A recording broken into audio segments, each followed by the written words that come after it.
This is the Situation Room, the only way to start your day. Who our guests are, and we start off this morning with John Mark Kitora, who is the ODM Youth League President and joins us this morning. Mark Kitora, good morning. Morning. How are you doing? Doing well. You're doing well. Happy New Year to you. Happy New Year. Is everything okay? Yeah, we are doing well. Yeah? Yeah, strong. Good. Good. Karibu sana. You'll be joined soon by the Honourable John Kagushia, who is the MP for Mukurweini. He'll be here with us soon, all things remaining constant. But we move on with this conversation either way. And Dennis has gone this week to Angola. Yes. And he'd like to share today's proverb. So it is located on the South African coast and known for its, because it is rich in diamond reserves, oil, and it is a country as well that is seventh largest in the continent. And the proverb that we get from Angolans today: a healthy person who pretends to be sick will soon be found out. A healthy person who pretends to be sick will soon be found out. What do you think Angolans are saying? Yeah, sickness sometimes cannot be concealed.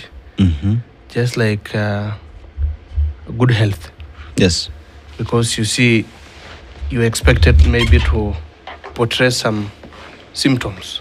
In case you are sick, maybe high fever, maybe unable to walk. Yeah, there is somehow some way that you can pretend. And you see, when we are young and we used to go out, look after the livestock, the day when you don't want to herd the cows, you'll pretend that you are sick, but now your father will get away to know. So definitely, what we are saying is that don't take ugly situations or don't sugarcoat ugly situations to look good or the opposite, because the state will just remain the way, the facts will just come out. Do not sugarcoat situations, whichever the case, whether good or bad. Say it like it is. Yeah. Say it like it is. Yeah, truth shall set you free. Even the Bible says. Well, we'll start this conversation because for some reason, all the time, the Mount Kenya question in the politics of the day is never left out of the conversation. And now this was also in the region where the president was last week and said, you know what, even you guys, Mount Kenya, how can I forget you? How can I forget you after you gave me these votes and then I go and deal with these, other people, which he used an unpalatable adjective to describe. Why is it that this Mount Kenya factor is still so important in the politics? Is it the numbers? Is it the proximity to the center of power? What is it? Yeah, I'll try to maybe make some of my deductions guided by what I know. In the run-up to the last elections, we were Baba people, myself, and we were leading a serious campaign. Our focus was also very much on the side of Mount Kenya. You remember we had there was Mount Kenya Foundation, and then now when we had the support of the then president, then we said for the first time we have captured Mulima. And we were very much very much excited that with the support of now Mulima, we will be able to capture power. And Mulima actually became very decisive at the end of that during the day of election, because majority of them then shifted and moved to the side of the current president. And then the results came out, although we contested, but it became clear that a majority of Mount Kenya moved to that side. We have also seen that the former DP has also come out immediately when he was injected out of government. Actually, when he injected himself out of his bad manners. When he left, then he said, I'm now going to rally the Mulima behind myself, and we're exiting the government. But you can still see that Mulima is still not really going out of government as the way Rick G predicted. So it is definitely an interesting situation and scenario, and Mulima will always remain that in the interest of Kenyan politics on several factors. One, definitely the number and the way they vote. You know, these are people who will always want to vote like a block. And then their turnout is also not something underestimated. You can see in all other regions during the last election, if you can take some statistics, that the region that came out, the others were coming at as low as was it something that something 40-something%. Then they were almost at 65%. So you can see that even their turnout is always higher than other regions. Secondly, they tend to move to vote like a block, and then definitely the economic muscles you also can't underestimate. So, and even the way they talk, sometimes it's not easy to understand their language. Meaning what? Yeah, it's not easy to understand their political language. Okay. If you can refer to the last election, they kept being on the Azimio side until almost the last week. That's when we discovered that these people were not with us. But it was not easy.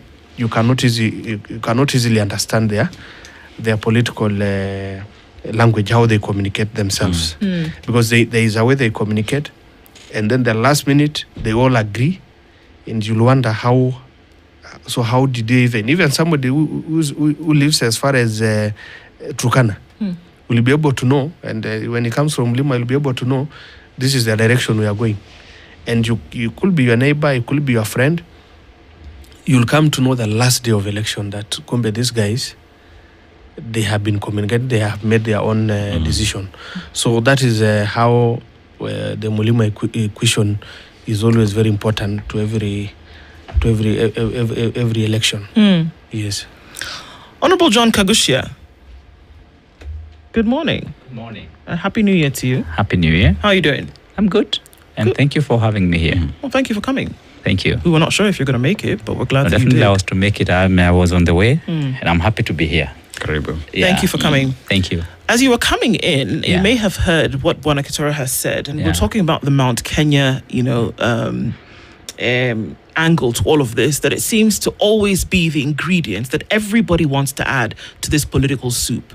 He said that Mount Kenya votes as a bloc, has the highest, largest voter turnout, and is late in making decisions. Well, not late, but you never really know what they're thinking or how they're acting until the very last minute.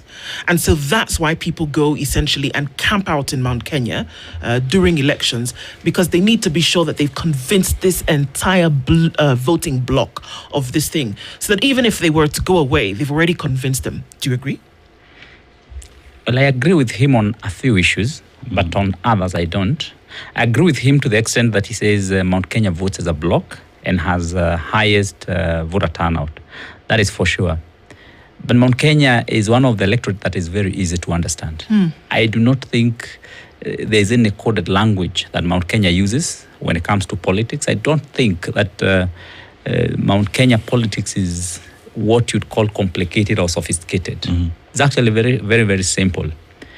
Mount Kenya is largely moved by the issue of economic and development of their people. And there are other political issues also that make Mount Kenya act the way it acts. And one of them is always a threat. If the region feels like in one way or another, they are threatened, that is one of the greatest mobilizing factor. When you look at the last general election, you realize that Mount Kenya had decided long before, like 2 or 3 years before, that they were not going to be part of the handshake. In fact, even though Mount Kenya had supported Uhuru Kenyatta as their son and as one of them, the day he had a handshake with Raila Odinga, I think March 2018, that is the day the voting bloc started shifting towards William Ruto.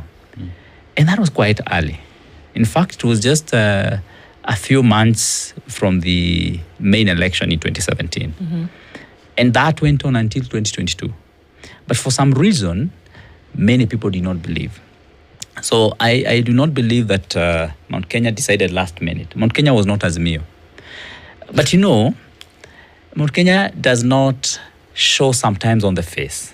They don't show you on your face. If Raila Odinga came to Mukurweini, and indeed he came to Mukurweini, our people came out in large numbers, welcomed him, clapped for him, and in fact they laughed when he cracked his jokes. They were happy to see him, the enigma. And everyone was so curious. He had not been to Mukurweini, I think, for the longest. So when he came, I remember, people were so happy to see him. But that did not mean that they were going to elect him. I want you to remember what Uhuru Kenyatta did.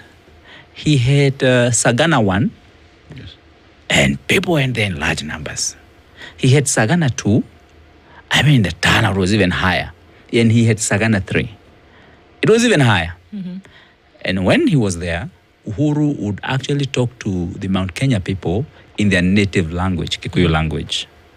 And he would try to persuade and convince them. And you would see them clapping. But remember, even when he did this, a decision had already been taken that they were not going the way Uhuru Kenyatta was going. But they could not tell him right on his face that they were not going to be with him. Similarly, this time round, when William Ruto departed from the original script and from the agreement and arrangement that he had with Mount Kenya region, the mountain shifted from him. But you see, William Ruto is blinded. He was the biggest beneficiary of a similar strategy, a similar move in the last general election. But this time around, he's so blinded that he can't see. He can't understand. And he has refused to accept that the mountain has moved. And I listened to him talk in Sagana, saying that hiyo rafiki yetu mimi na watu wa Mount Kenya siwezi kubali iharibiwe na mtu, na muwe tayari kwa sababu mimi nitakuwa na nyinyi hapa. And then people are just laughing at him. They were actually looking at him. And this because urafiki wa Ruto na watu wa Mount Kenya haujaharibiwa na mtu. Yeye mwenyewe himself is the one who spoiled his own friendship with the Mount Kenya people. So Kakusha, you just mentioned at the point when Mount Kenya departed from Uhuru Kenyatta, and it was after the handshake. And that for a very long time, correct me if I'm wrong, but has been viewed as if Raila was the de facto boogeyman. That if you walk with Raila Odinga and you lose the Mount Kenya vote, right? And that appears to be what happened at the time during the handshake. Now, today, as we speak then, has William Ruto become the boogeyman because of the broad-based government with Raila Odinga at the time? Effectively. So that means, again, Mount Kenya and William Ruto broke ranks because of the broad-based government and not because, ostensibly, William Ruto has done anything to deny people of Mount Kenya development, their rightful share of government.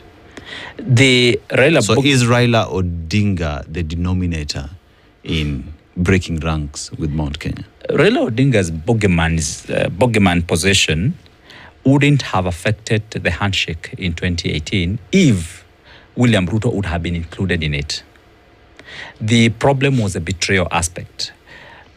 People in Mount Kenya detest betrayal.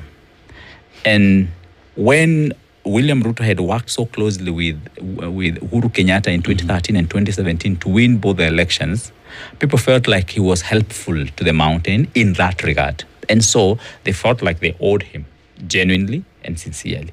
So at the point where now Uhuru Kenyatta departs from William Ruto and brings on board Raila Odinga and dumps William Ruto, to that extent, people did not agree with him.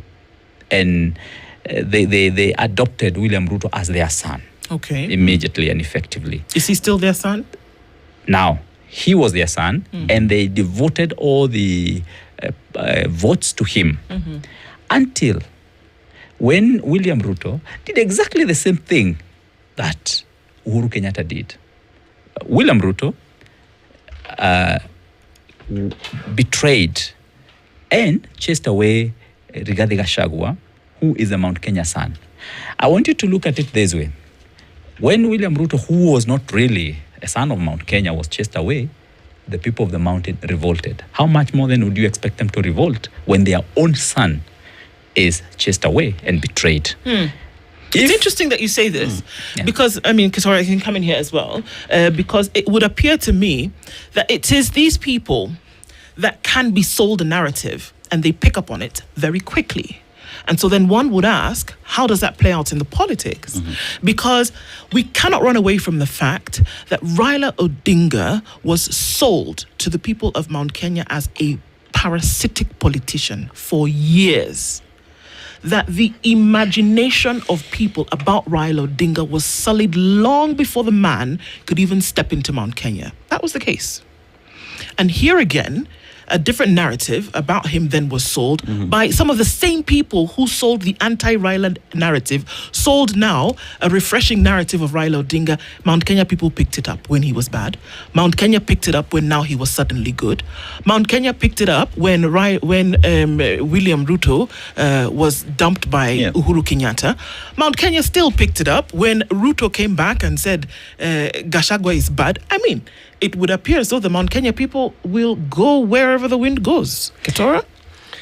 As I said earlier, what Mheshimiwa was trying to contest is that these are communities that are very unpredictable, and they have their own coded language on this,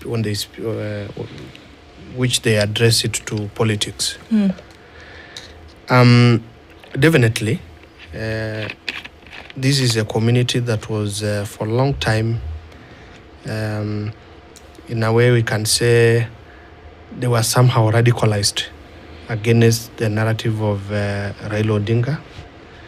And even when we engage the young people that we have engaged for a long time, they will tell you, we came to know the value of these other communities, especially where the Nyanza people, when we started going to colleges.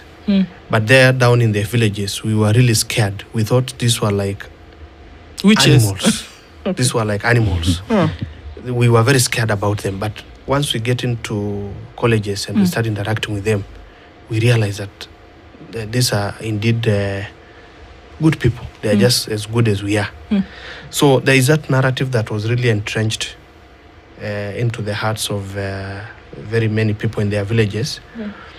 And if indeed, when Uhuru, during that handshake, actually there was no betrayal that Uhuru did to William. It's only that by then the current president also knew that in this equation I can't exist. So he decided to chart his own ways, his own political journey, which is politically allowed. Even at this moment when they said he chased away Rick G, you can even see the character of the man. And that's what we said. You can't lie. You can't say when a man is, if he pretends to be unhealthy while he's healthy. So that we can't sugarcoat facts. You can even see now when he's endowed on his own path without being in leadership. Is getting it very hard to hold together his own political party. And then this is somebody who has only confined himself to one region of the country, even despite the fact that now he's a free man to walk to every corner of the country. So definitely, this was somebody who had a challenge in his own leadership. A challenge is in his own character. So there was no way William will he have tried all his best to contain him. So if now the Mheshimiwa started threatening that the community had left because one of their own was mistreated, but how many of their own has been treated well? We all know those who were in cabinet, those who were in PSS, those who were in government. There are very many. So how comes that it's only one individual that who felt that he was mistreated, and then therefore you could carry on, or you could exit the whole community out of the government that they own formed. Yeah. So I don't think there is any facts on that matter. And to me, I don't feel like Mount Kenya will run away from the current government. Okay. That was just a sensational, and a temporarily spill of emotions. Yeah. And we can now all see that the mountain has started to stabilize again, and they have started embracing the current government slowly by slowly. And I'm very sure by mid of this year, many things will have changed. He's saying if there's a exactly pattern, if there's a pattern to go by, okay, there's a pattern to go by here. It would appear. He's saying that's the case. I'm a bit cautious, not cautious, actually, against any kind of notion that would say it's people from a particular community who behave in a certain way, and that I think that politicians take advantage of Kenyans as a whole and have understood their psyche and will do what they can to make sure that people are swayed in a particular direction. Yet every community in Kenya behaves in certain ways for certain reasons. That's distinct to them? Okay, they're how predisposed so? differently. Okay. So you will find that people in Western Kenya are predisposed in a certain way. There are things that move them. If you go to Coast region, you find that there are things that also move them that are very unique to them, similarly to Mount Kenya region. Okay. And so it is nothing so special about just Mount Kenya region. Right. I mean, there's a reason why every region behaves the way they behave, including Northeastern. Indeed. Which, of course, when it comes to the real campaign time, Northeastern region will sometimes split like this, then meet ahead, So you have every region behaving differently.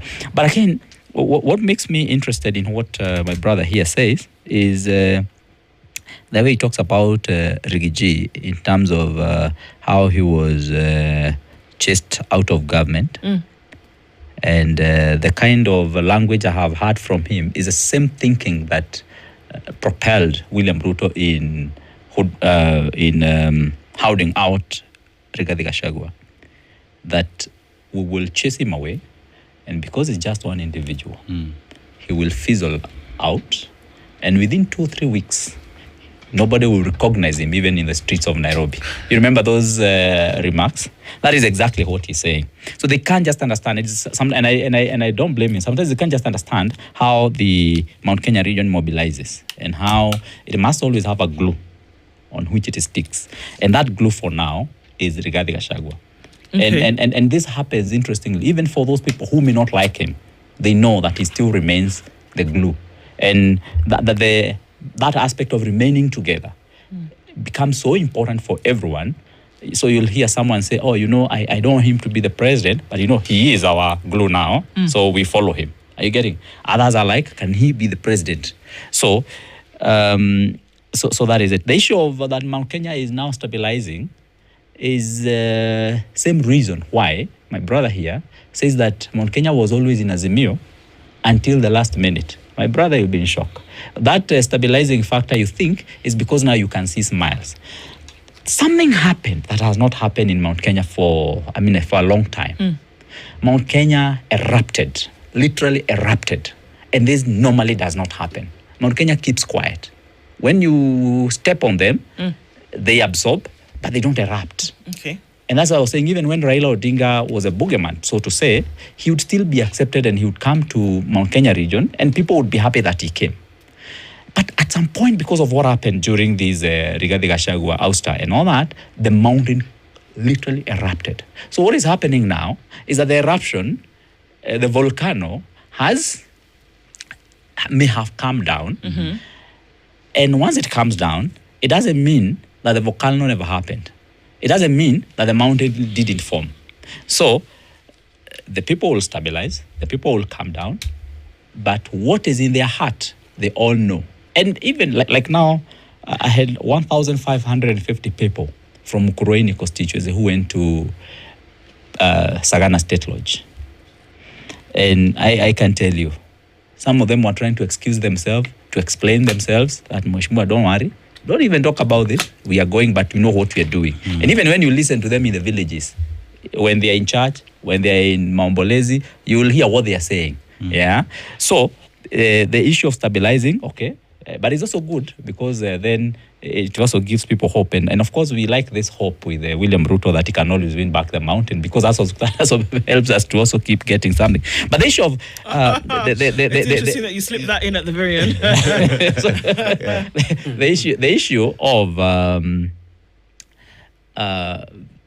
Raila Odinga in terms of the Mount Kenya politics is something that was going to be solved in 2018 if only Uhuru Kenyatta would have brought him together with Ruto at that point in time.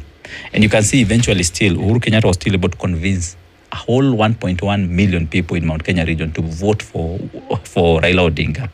That was the highest number ever that ever voted for Raila Odinga. And so that wasn't going to be a big issue. But this time round, apart from just the issue of ouster of Rigathi Gachagua, the people of Mount Kenya still feel betrayed in very many ways. Number one, William Ruto, when he got into government, he said that he was going to fix the development projects that Uhuru Kenyatta had left pending. And he said that he was going to do that on priority basis. And he was not even going to start any new projects before he completed those ones. I can tell you, he's now revisiting those projects now. 4 years later is when now he's trying to revisit those projects, and is when he's trying to restart here and there. And at some point, people feel he's only restarting for the campaigns. I mean, I get him. But Kagusha, So you find Gikondi Road, for example, in Mukurweini, remains undone. You find Kaheti Road, Mutuawadi Road. I mean, some of them might be shorter roads, but you find that they remain undone, even though William Ruto had promised me that I will start with these ones that were already ongoing. You find that something else, for example, Mwea farmers, they have so much rice, my friend, in their stock, but they are so shocked that William Ruto continues to import duty-free rice, even against the court orders, to bring it to Kenya at the expense of Mwea rice, which is rotting away in their stores. William Ruto promised the people of Kenya, and of course people of Mount Kenya took it very serious. I'm sure some other people may not have taken it so serious, but he promised the whole country that he's going to have what we call GMR, guaranteed minimum returns. We took it very serious. And as we talk now, we feel betrayed that guaranteed minimum returns on coffee, on tea, on milk, potatoes, macadamia, all that is not there. I want to ask the question, Kagusha. Let me just say the last point where people of Mount Kenya feel betrayed, the issue of persecution of their leaders. They feel that William Ruto has perfected the art of persecuting their leaders. And this, by the way, is one of the biggest mobilizing factor as we talk today. The issue of storming into Gashagua's meetings, the issue of tear gassing people in church, that has remained now a very serious mobilizing issue. Right. Kagusha, I think let's just go through what you've raised so far. You speak about development that President William Ruto promised the region. But remember at the time when Rigathi Gachagua and William Ruto formed the government, there is one line that was being used, that we found empty coffers. And at the time, both of them said that they would focus on paying loans, on paying debt that the country had, and that they would embark on matters to do with the development later. And if you look at development that is happening right now across the country, it has started 4 years later, not just in Mount Kenya, it is across the country. So now that development has resuscitated across the country, Mount Kenya is getting its share. Other parts of the country is getting its share. And with that, one would argue that Mount Kenya has not been denied development everybody is getting their share. But then again, we talk about what William Ruto is doing, the promises he gave. But at the time when they were in power together with Rigathi Gachagua, the rest of the country as well was left behind. No one really experienced this development. So, Ketora, is it true that President William Ruto lied to Mount Kenya? And you'll also come to actually, Dennis, that. You tried to expound some and dispel some untruthful statement from my brother. You see, we are all Kenyans first before we become our communities. And that's a fact that we must appreciate, especially at the position of leadership. Yes, we all want to pull things to our side or to our backyards, but we have a larger picture, which is now the country.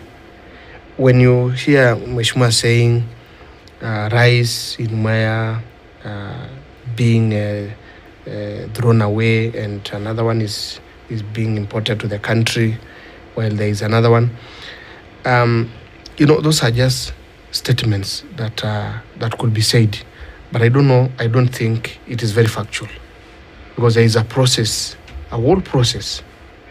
But you can fact check that. To import products into the country, and the current agriculture CS, he comes from Mount Kenya, so he's somebody who understands those dynamics and challenges of why will you have to ignore or leave out what you are producing and bring something else outside the country. The matter of when he said coffee and tea or those things, those prices were not dictated or controlled. I think this is a current regime that has produced that these products are sold at a highest price. It has never gone that higher. And one of the things that was just to be done, you can't control the market, because there is those market factors, the demand versus supply. But what this regime that at least you can give it to this regime is to try to manage the KTDA, those bodies that are concerned or that are entitled or responsible with handling such products. And then there was the issue of prosecuting our leaders. Mheshimiwa, to us, we don't feel like you guys you are getting prosecuted. Sometimes we see like these are your own machinations. You won't create. You go to a church and then you hire groups to come and my friend, I said persecuted, not prosecuted. We wish we were prosecuted, because prosecution would mean that then you'd have to be on a court of law, and you'd have to present evidence at the court of law. So we are talking of persecution. Persecutions, yes. To us, sometimes we don't think those things are real. Oh, we manufacture bullets. Yes, we manufacture police with uniform, and we manufacture tear gas canisters. Like what happened recently in Kariobangi.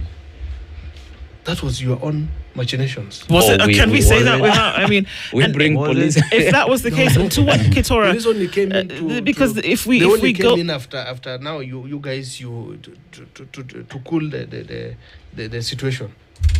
But these are allegations. Obviously, Yes. I think we have to be very clear on that. And then, if I were to go on that and say, if I were to go on that and ask the question, yes, to what end? Why would anybody do something like that? To what end? What would it result in? just one sympathy. From whom? From whom? Because I'm going to go. I'm sorry. Allow me to ask this question in context. Because we started off this conversation when you said the reason why Mount Kenya, and this is Mount Kenya, not just, isolated in a particular geographical location, but in all parts of the country, still representing Mount Kenya, right? Yes. They vote as a bloc. They have the highest numbers. If they have all of these things going for them, what would be the need of doing something to which you allege and suggest to gain public sympathy. From whom? And for what reason? For what? For what? No, let me put it clear. You see, I've told you, currently the mountain is stabilizing. So for them to diffuse or to dispel such stability, sometimes they create such scenarios. You could see when really government is persecuting you. You remember when we had the Sufuria Mandamanos, how the police came strongly and fought the protesters. Or even during the Gen Z's protest, you can see how the police came out strong, very hard on those young people. Why is it not happening? Just like a small drama, one tear gas is drawn to tear gas canister is drawn to a rally, and that rally get chaotic. So these are something we can say they are not that they are somehow manufactured. Why? I'm still, because what you say here is actually something quite serious. Because if you say that this chaos would be manufactured to gain public sympathy from a group that you initially had said, really, from the things that you've listed, doesn't need the sympathy. If they vote 65%, if they have people essentially camping out in their backyard to woo their vote, why would somebody seek public sympathy by causing chaos at a rally for themselves? I'm telling you, it is not being done by government as a portray. You're saying it's being done by themselves. I'm still asking the question, to what end? Why would somebody do that?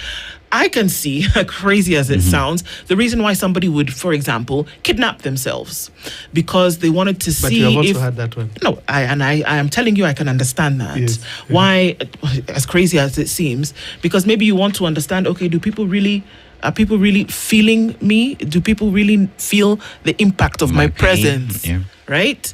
But in this case, a group which, by your own admission, right, is the group that everybody keeps going to woo. It's the pretty girl in the corner that knows everybody's going to come to her.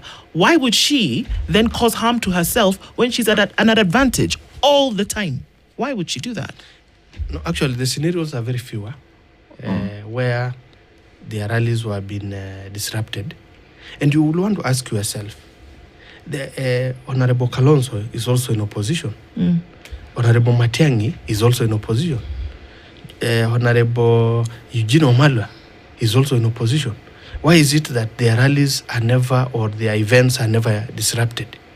Why is it only that when it comes to religious rallies or functions, I think you tend to answer the question by asking that question that then Rigathi Gachagua is the target by government. And I don't know how Rigathi Gachagua has been working together with government to cooperate on his own disruption of meetings. I don't know how he operates with the government to send policemen to Gatondo South in a church that he is already seated and the church service is going on, and police come and tear gas the same church, and it is Rigathi Gachagua who has organized that.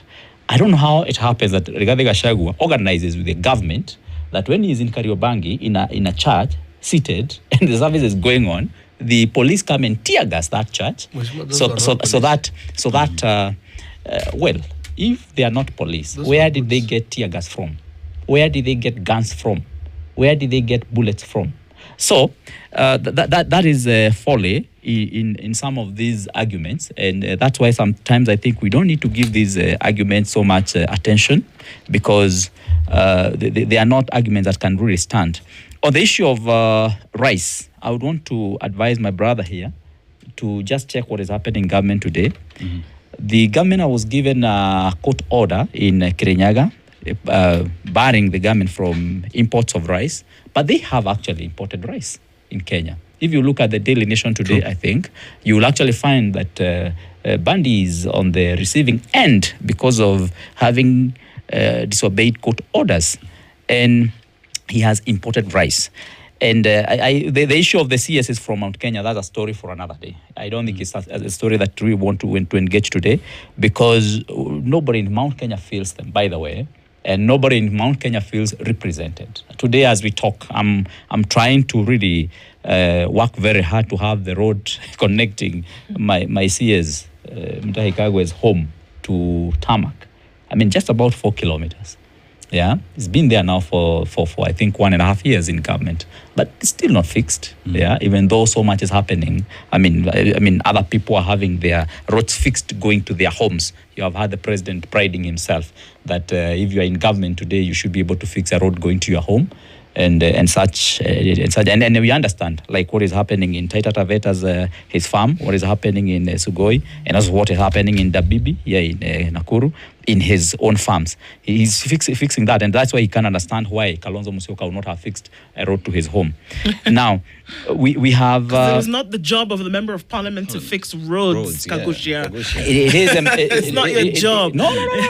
Representation and budget making is the role of the member of parliament. Absolutely. And I do that very well. So when I'm in parliament, and if you look at even my communication here with the ministry and also with the agencies, you will find that I'm in touch with them in terms of representation. And then when we go to parliament at the budget committee, you will find that I am probably one of the person who has petitioned the budget committee to allocate resources for fixing those roads. But what happens today and not just the one that leads to Mutahi Kagwe's house. Yeah, of course, but all of them. But what happens in government today is that we fix money in the budget, but then you have money not released to those budget votes. For example, in education, we fixed 630 billion for us to fund education.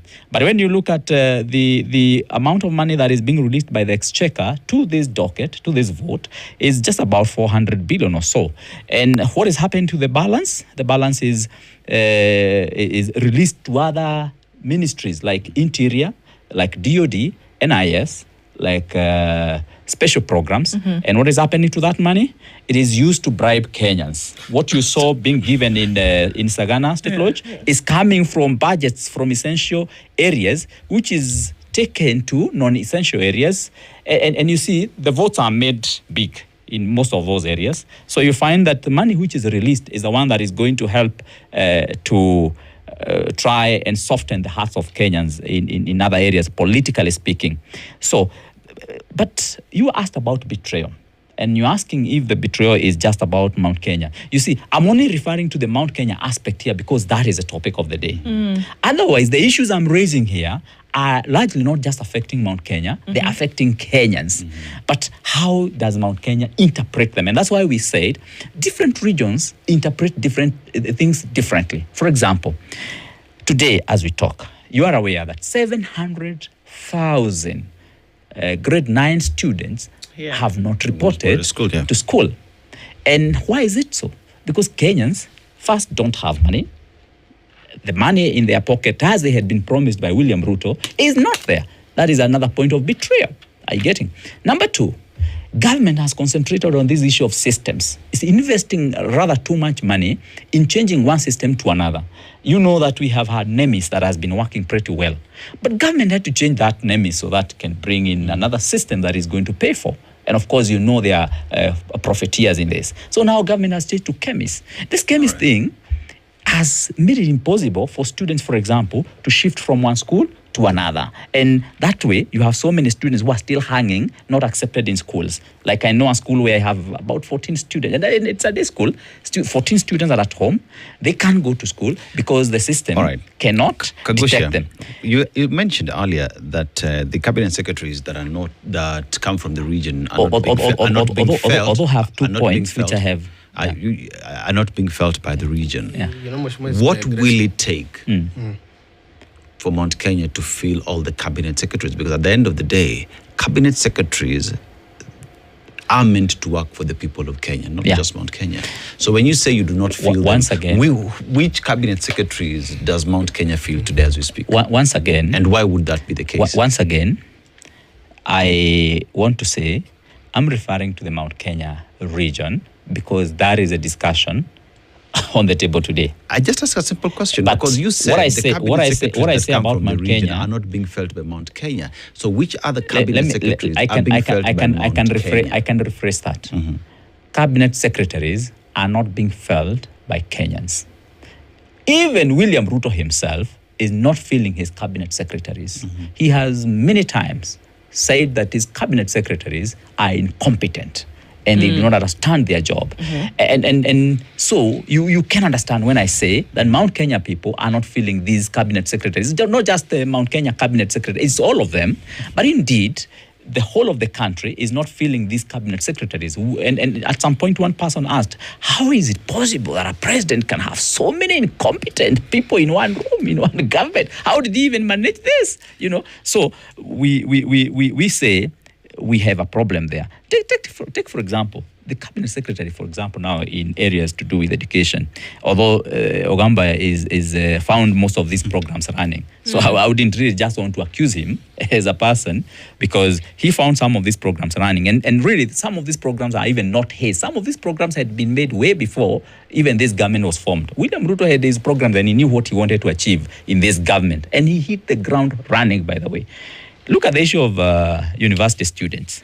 As we talk today, if you have to report to the university, if you are admitted, you've got to be doing harambe. If you come from a family that can't really afford school fees. And this has become a very, very big problem. Of course, we feel it so much in the mountain, but I'm sure it is being felt elsewhere as well. Look at the issue of the SHA. Mheshimiwa will talk until tomorrow, until the cows come back home. Because we came to talk. With one narrative only. We came to talk. With one narrative. But allow me to also put some things clearer. On this issue of grade 10 reporting to school, in a way I'm related to that matter, because currently I chair Jomo Kenyatta Foundation, which deals mostly with Elimu scholarship. So we have been largely involved on the matters of that transition. Yesterday I spent almost a whole day with the PS and the CS for education. Okay, go to the point.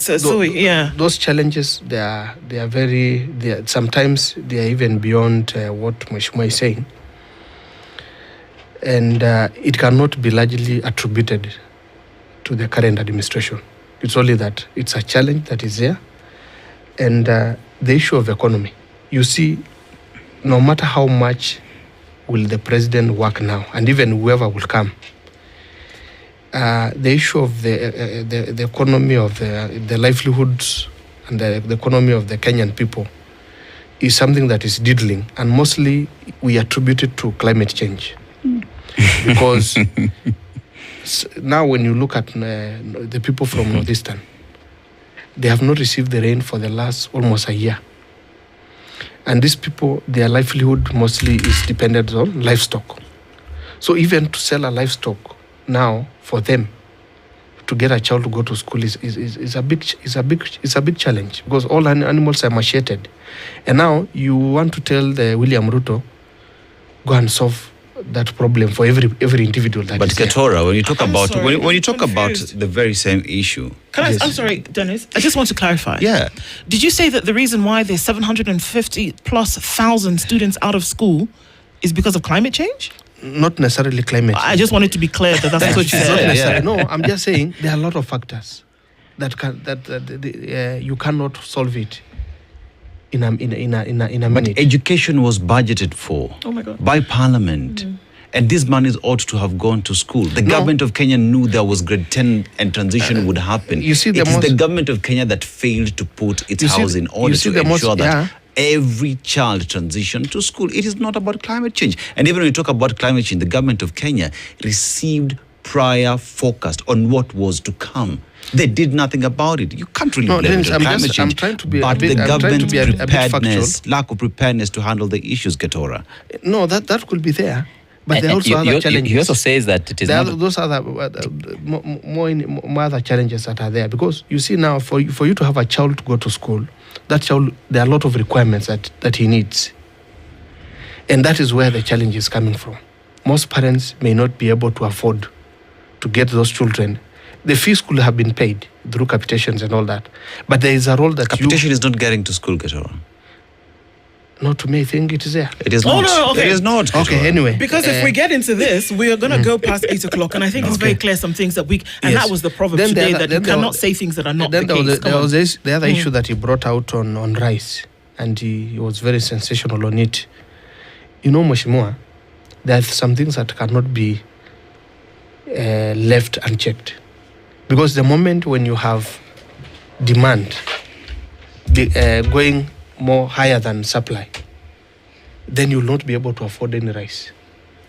So before you castigate the government on what you are saying, importation of rice or importation of any other product, I think you still need to get also more. I think one thing that's important here for us to look into here is very clear that there are rice farmers in Kenya who unfortunately are not able to ply their trade when you have the importation of rice from another country, when you have not set up protectionist policies to ensure that their rice is sold on the Kenyan market. This is the problem here. And I think it is necessary for us to look at things as they are, as opposed to us saying we are not sick until the day something happens. That was our proverb in the very beginning of things.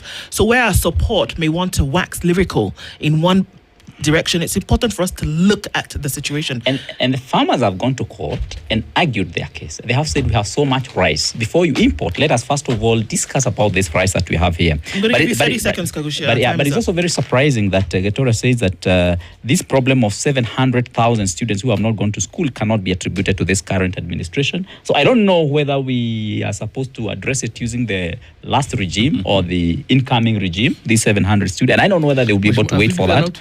And also, we have the issue of Northeastern having having problems with the rainfall.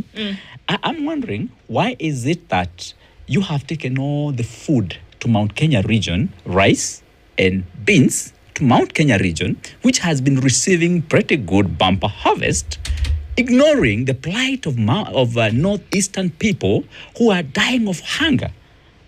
Why is it so that government can miss it so badly that you want to take rice to Mukurweini villages and beans where farmers have a bumper harvest, and now we are even on a mango season and we are not hungry at all? I think that it's very... And we have people who are dying in Northeastern region without food at all.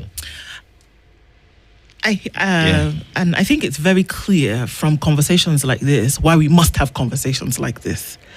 And unfortunately, our time is gone, but it leaves us on a bit of a cliffhanger, but necessary for us to revisit some of these issues. But we want to thank you at this point, both of you, for being here this morning. The Honourable John Kagusha is the Member of Parliament for Mukurweini constituency, joined by John Mark Ketora, who's the ODM Youth League President. Gentlemen, asante sana, both of you, for being here this morning. Good morning. 2 minutes past 8. This is the Situation Room, the only way